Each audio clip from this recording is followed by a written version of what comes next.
¿Qué? Di. Bueno, vamos a hacer un reto de comernos un limón. Me estás corriendo. Un limón así, nada más lo pelamos.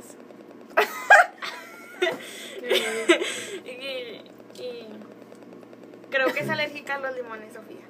Así que No sé. Tampoco sé. vamos a ver quién gana.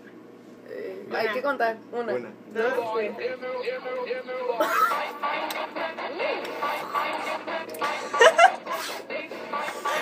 Ah.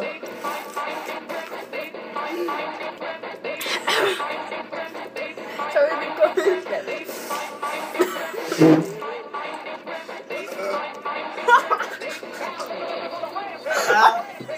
La saliva.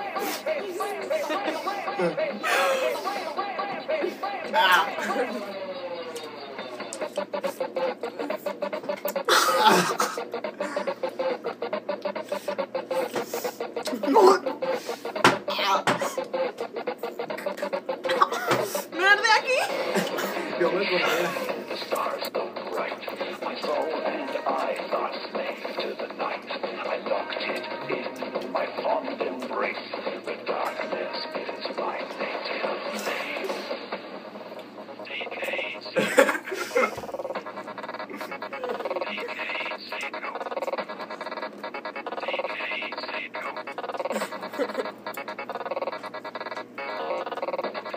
Ya me lo pasé. Ya perdí.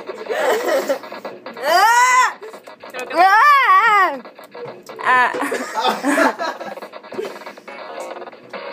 Yo gané. espero que les haya gustado. El ganador fue Daniel. Yo perdí. Yo gané. Yo también gané. Y vamos a hacer otro. Espérenlo.